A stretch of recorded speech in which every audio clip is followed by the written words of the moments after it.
paso a Julián y a Luis también de nuevo, pero que van a hablar sobre otro tema. Así que si querés empezar, Julián. Y bueno, antes de iniciar, quisiera mandarle un saludo especial a Enrique Iglesias, que está aquí con nosotros, agradecemos su presencia, y también a Eloy Mealla, de la Red Internacional de Economía Humana de Argentina, a quien también saludamos.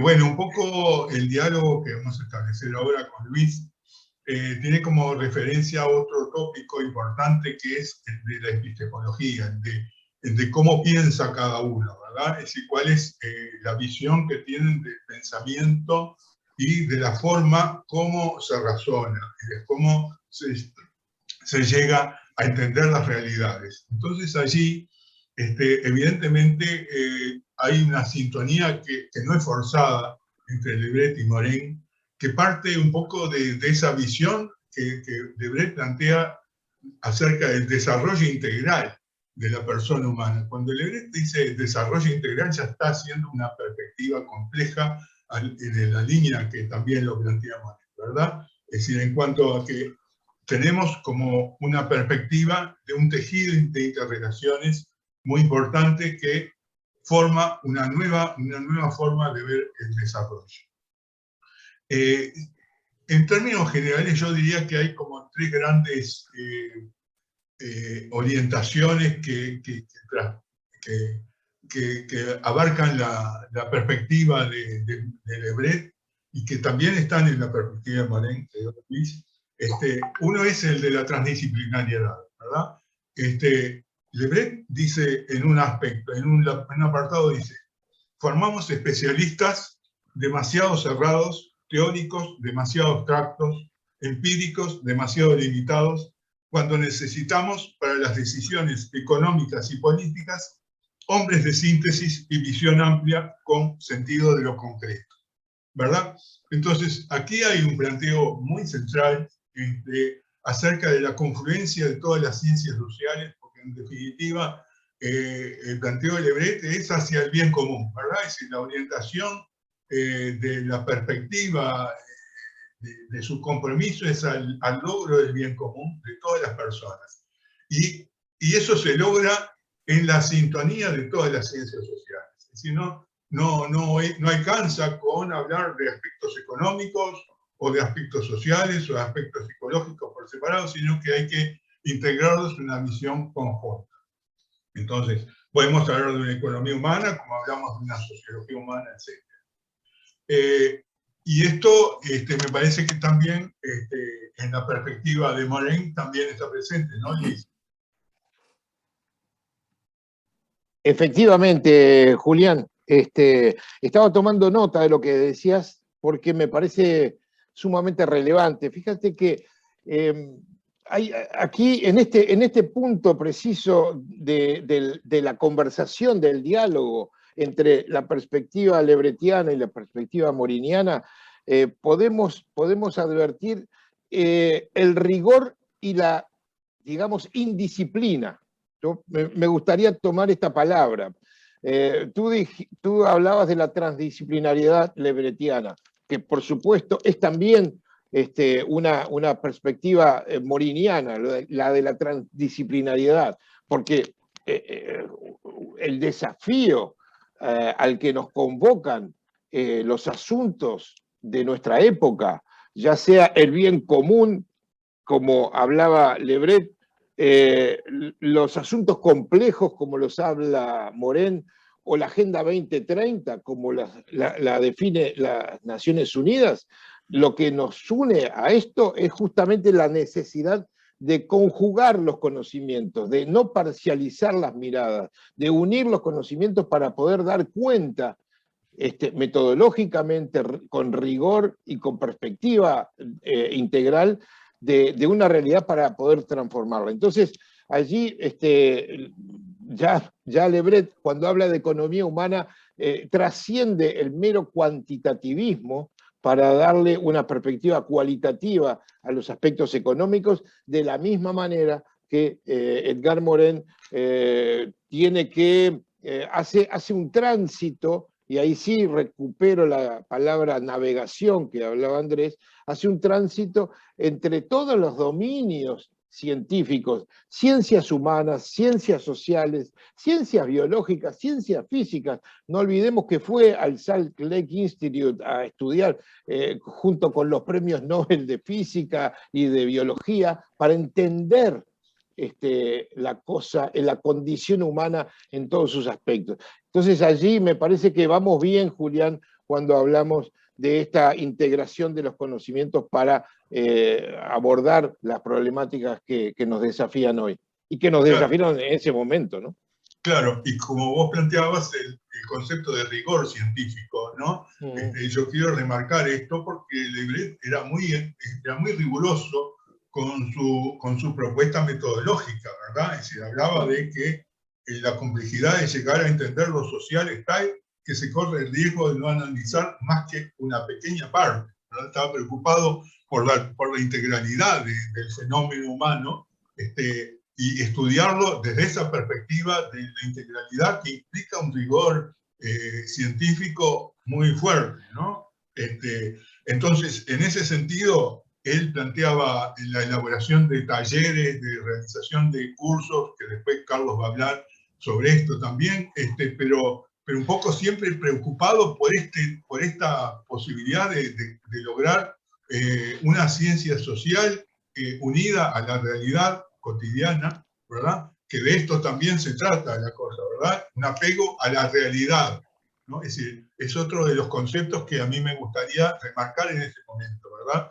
Le Bret dice, por ejemplo, en uno de sus aspectos, el método de la economía humana debería partir, o debe partir, de la observación de los niveles de vida, los que permiten apreciar las necesidades y los recursos potenciales, juzgar esas posibilidades y responder a esas necesidades.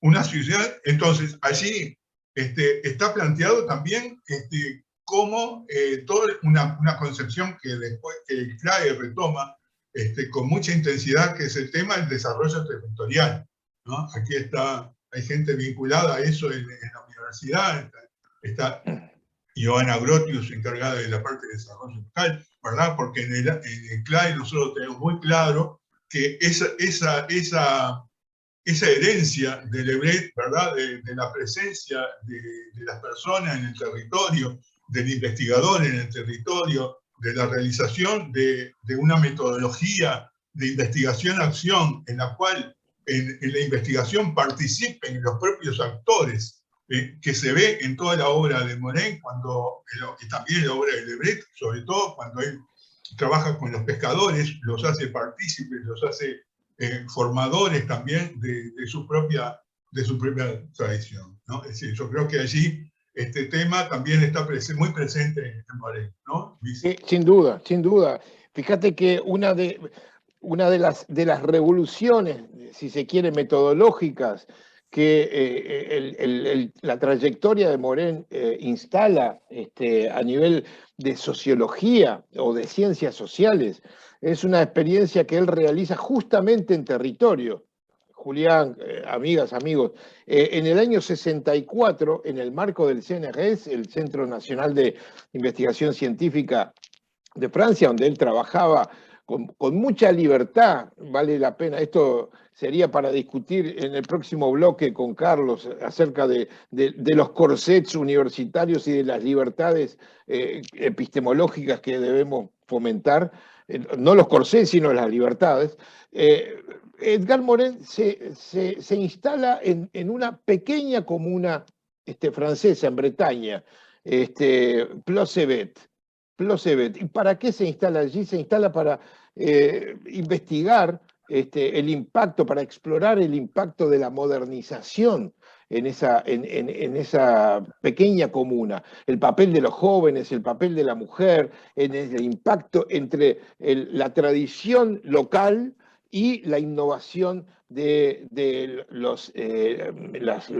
fíjense, estamos en la década del 60, hay un impacto histórico de mucha incidencia en lo cultural, en lo tecnológico, y allí genera nuevos métodos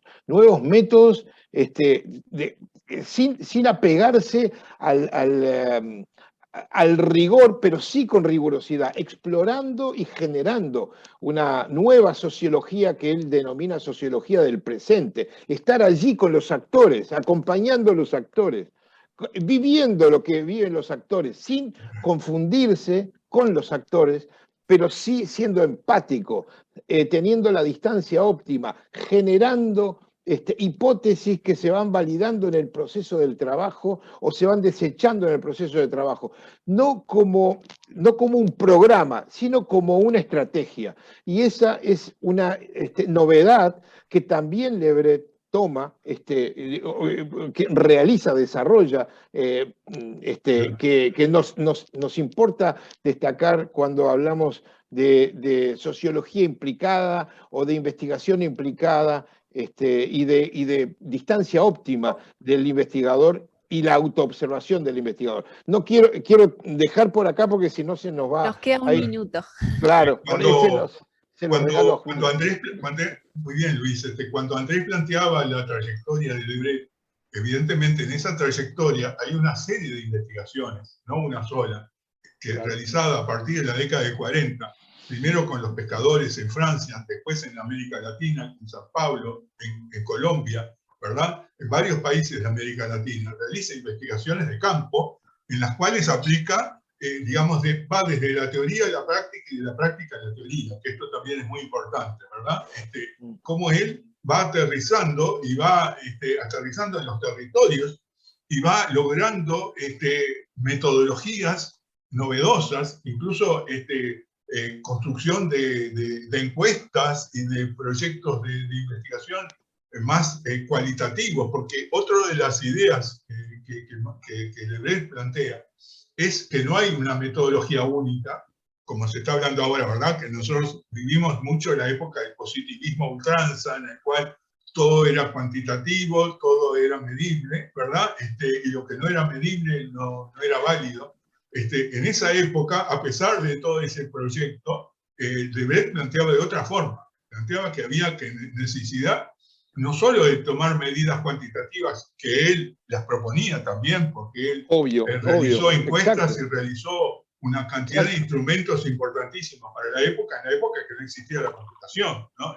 Si ustedes miran los libros de Le Bret con los cuadros que tiene y las categorías que analiza sin ningún instrumento de computación, es impresionante. Entonces, pero no solamente en eso, sino que también él dice que no alcanza con eso, que hay que mirar la realidad concreta de cada persona, de cada institución, de cada barrio, de cada territorio, ¿no? Y meterse dentro de ese territorio. Y esto es lo que de alguna manera nosotros tenemos como impronta, y que creo que Morin de alguna forma también está un poco, tiene esa mirada compleja, que es una mirada compleja tanto desde el punto de vista teórico, como desde el punto de vista conceptual, como desde el punto de vista metodológico. Entonces yo lo único que quería era reafirmar algunos de estos conceptos que me parecen que son claves y que ahora están vigentes y que es necesario remarcar a fondo porque de alguna forma tenemos que luchar todavía contra una corriente muy fuerte en contra. ¿Ah?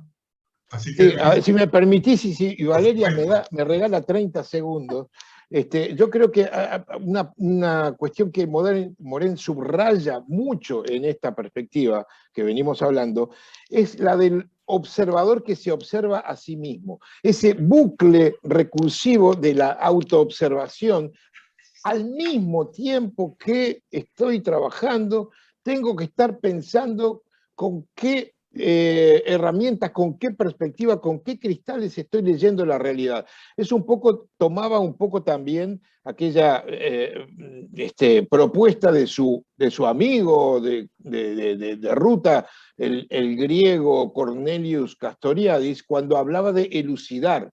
Elucidar es, decía Castoriadis, es pensar lo que se hace y saber lo que se piensa. Bueno, este doble juego es el que Morin propone sistemáticamente a través de la dialógica, a través de una autoobservación de mí mismo mientras estoy en el terreno, para evitar el riesgo de las cegueras, para evitar el riesgo de los sesgos, para saber qué es lo que me está pasando con esto que estoy haciendo. Y eso me parece muy importante y una alerta a los investigadores jóvenes que tengan siempre presente que hay que reflexionar sobre la práctica, algo que el CLAE ha propuesto en distintos sectores con bien siempre, porque más allá de que no sea 100% completo o siempre tenga que tener un resultado perfecto, esa práctica, esa alerta de pensarse a sí mismo en la práctica es importante. Perdón, Valeria.